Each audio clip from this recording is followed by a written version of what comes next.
everybody needed to sleep in this morning. We're like really dragging. We're going to have to pump it up here or something because Spirit's got some things to say, and I think they'd appreciate everybody being awake, part of it. I know I was kind of dragging myself this Sunday morning for some reason, I don't know. But here we are, and we're all meant to be here. So I guess we just roll with that. I've been working on this with Spirit the past few days. I always trust in Spirit and ask them what message they'd like to bring to the community on this Sunday morning. And it's usually a joint effort. They have their basic premise they want to get across, and they'll get to a certain point, and then they'll say, well, okay, you can say something now. Like, okay, you can be part of this too. So I trust them, and apparently they trust me, probably as far as they can throw me, and we go with that. So what we've talked about this week, Spirit and I, is about time. And they told me time has a way of moving quickly and catching you unaware of the passing years. It seems like just yesterday that I was young, seems to me that way anyway, just married and starting a whole new life with my, at the time, young and handsome husband. Yet, in a way, it seems like eons ago. I wonder where all those years went. I know that I lived them all. I have glimpses of how it was back then.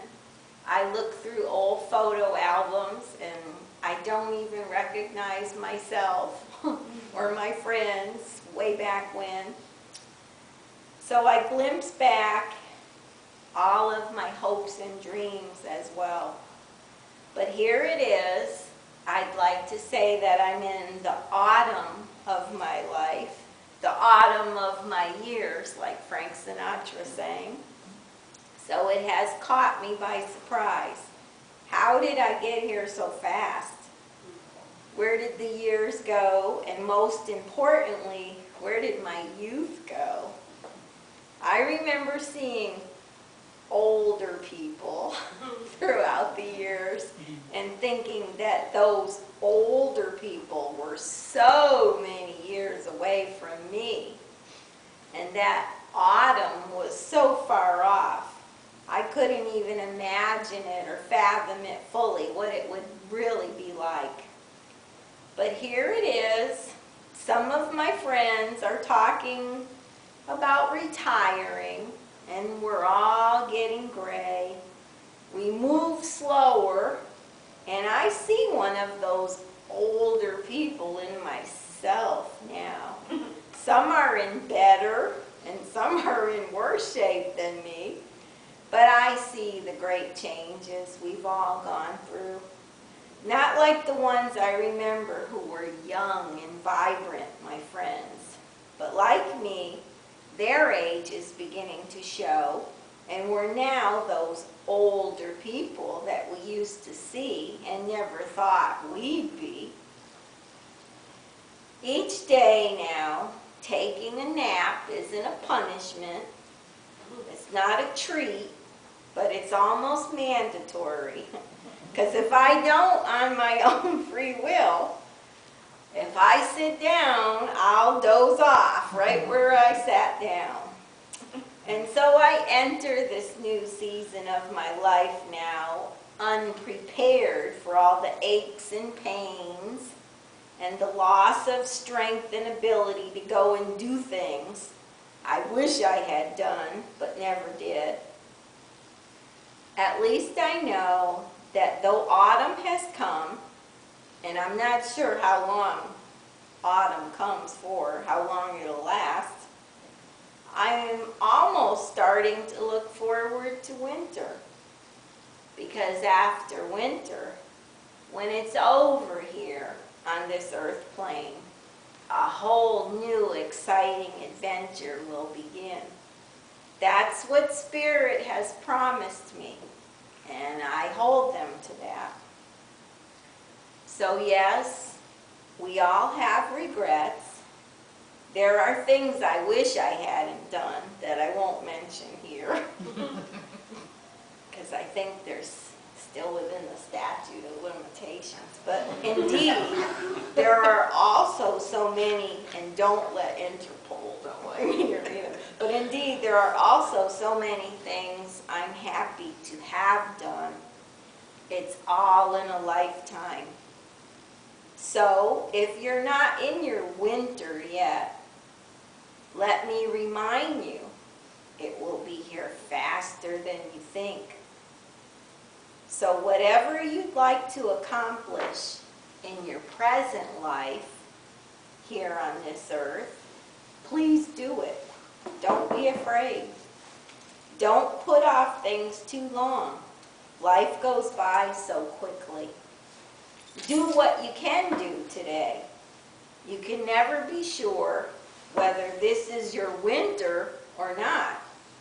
You have no promise that you will see all the seasons of your life. So live for today and do say all the things that you want your loved ones to remember. Hope that they appreciate and love you for all the things that you have done for them in all the years past. But that also works both ways. Tell people you appreciate them as well and all they have contributed to you in your life in so many positive ways. For life truly is a gift to you, and the way you live your life is your gift to those who come after you. I recently read about the actor Denzel Washington. I don't know if you're all familiar with him. He recently received a Life Achievement Award. And he stated, in this Twitter tweet world that we've created for our children, the least we could do is consider what we've done and think about the young people, the future, and individually, collectively, do the best we can to try and turn this thing around. I blame no one. I look in the mirror. On the other side of it, what an opportunity we have, because tomorrow is the first day of the rest of our lives. Now, he's a pretty much superstar, this guy, and he's also a national spokesperson for the Boys and Girls Club of America, which he credits being a member growing up and had a very positive effect on him. So he's been endorsing the qualities and benefits of them for years. He also says, a quote I use all the time is, you'll never see a U-Haul behind a hearse. You can't take it with you. So the question isn't what you have or how much you have. The question is, what do you do with what you have? So, as some of us are in different seasons of our lives, we reflect from time to time on our legacy. What are we leaving behind to our children and families? I don't necessarily mean materially. I want my family, my children and grandchildren, to inherit my love for people that are truly in need. I want them to know that it's the right thing to help our fellow brothers and sisters, comfort them in their time of need, and do what we can in service to others, as Spirit consistently reminds us. Spend your time wisely. Don't just talk the talk, walk the walk. As I've used Denzel Washington as an example, be the example you want to leave behind. I had the privilege to attend my mother-in-law's 90th birthday celebration this past Friday. She's in her winter season. As her children got up and spoke and looked back on her life and how she led it, one thing they all consistently commented on in their speaking of her was her strong fierceness in her love and protection and loyalty to all 4 of her children. She fought for them in all their battles, and she never let anyone bad talk any of them in her presence, even among the 4 of them. She would do anything for them. And this is what they all remember most about growing up with her. So what image will you leave behind to your children and grandchildren? I hope it's a positive one. If it hasn't been, remember when Denzel said, tomorrow is the first day of the rest of our lives. Make a change before it's too late. I'd like to tell you a little story of something that happened to me this past week. I left an article in the back in the fellowship hall from a senior paper, I think it is, in Brevard County. There was an article about Life Point Ministries, and that is the church that I work with directly from our church. Any donations, the leftover food on Sunday, everything that comes in, I bring to Life Point Ministries under the Bridge program and their fundraising program, because they're also a 501c3 ministry. So I attended what they called a fundraising bingo on Monday evening, sponsored by Life Point Ministries in Titusville. This month, their goal was to provide a scholarship to an underprivileged child to attend summer camp the remainder of the summer. So from June 3rd to June 17th, they sold tickets, $5 each, for a jackpot bingo they were going to have on the 17th. A separate game, a separate jackpot, which was specifically to encourage people to take a chance and also increase the scholarship proceeds. The more money they raised, the more cards they sold, etc., was all for the good. So all month, people bought numerous cards up until the evening of the 17th. I hadn't purchased any cards. I just kind of put it out of my mind, or, oh, it's one more thing, they're asking for money, you know, they're always asking for money or donations, whatever. So I bought my cards through their pastor, actually, Pastor Scooter Morrison.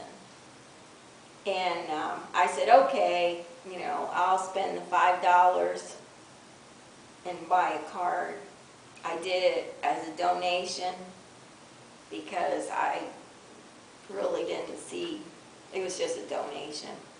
What are the odds? I mean, these people have been buying cards all month. So I just kind of donated the $5 basically. So they were able to raise $500 and send not one, but 2 children to summer camp. So how incredible was that? I was so happy to see the 2 children present to accept the scholarships for them to attend summer camp the rest of the summer. So, back to the story. Wouldn't you know it,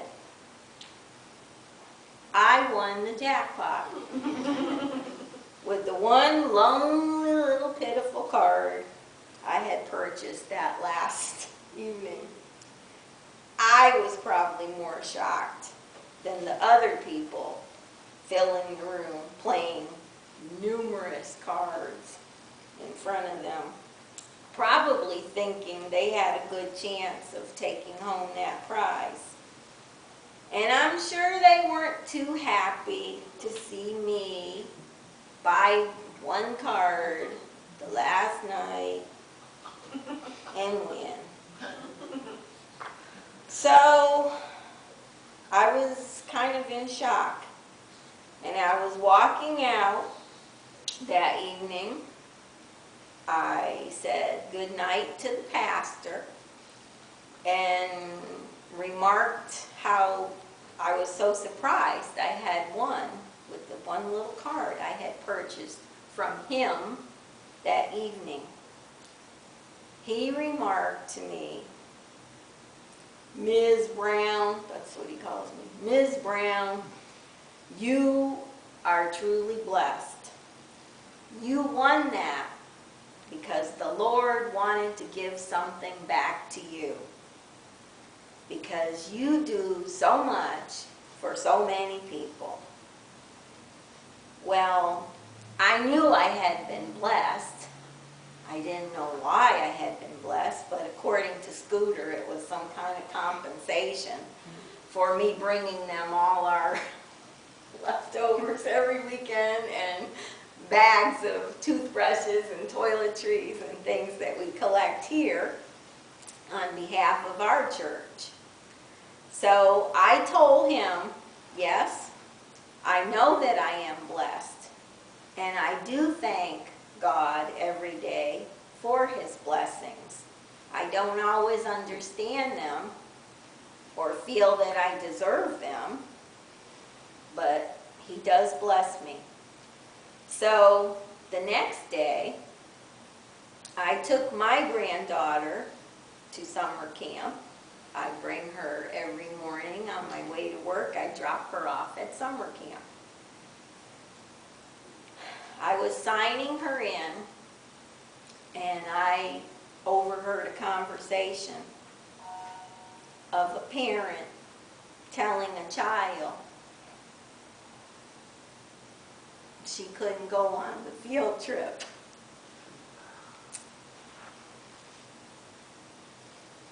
Because there was no extra money in the family's budget that week.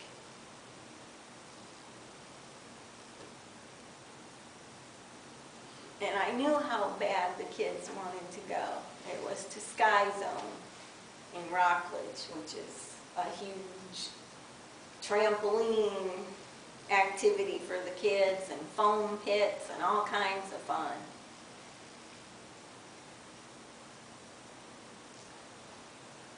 And I knew that was something the Lord intended me to hear.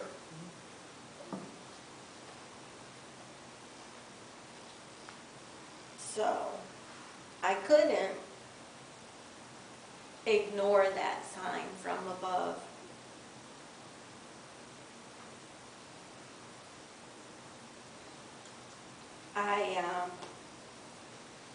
I went in the office and I paid the director for the child's field trip. And that was the example I wanted my granddaughter to see. And she did.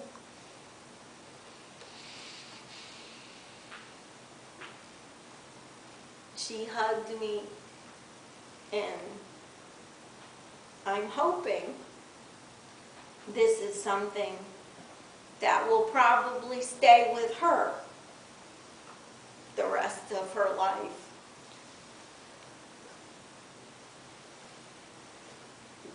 During the week, I found other ways to bless those less fortunate than me, because I'll be the first to admit the Lord has blessed me, and I don't take that lightly. So I passed it on wherever I went.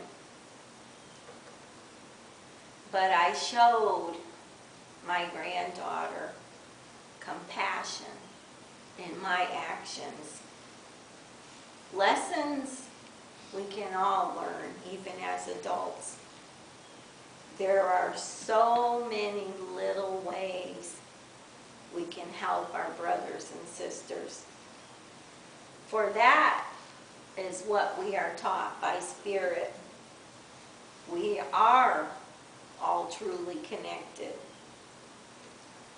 So the true beauty of our souls is in us.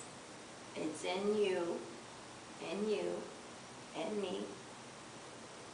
As we have gotten older, and God willing, continue to get older every passing day, we see our body and our faces change. We see new wrinkles and gray hairs and stiff joints and all of the above. Our physique will not stay the same, and that's okay. It's just a temporary covering for what we truly are, spirit in the physical form. The aging thing, that's just part of life here on the earth plane. No one escapes it, not even Dorian Gray. Sooner or later, it catches up with all of us. However, the one thing that never changes and actually can grow more beautiful with age is our compassion. Our ability to accept people and things as they are meant to be. To love and help those truly in need. It's giving from a true part of self, from within your heart, where your divine peace of the God spark lies. A smile, a warm embrace, hug, a sympathetic ear to listen, or a strong shoulder to cry on. This beauty never fades. We are all spirit in the human form, but for just a short while. So in closing, please listen to my words as well as Spirit's, and spend your autumn or winter doing your best work ever. Like Denzel Washington said, try and turn this thing around. Let's leave behind a message of love, compassion, and hope for the future of those trailing behind us on their upward path. God bless.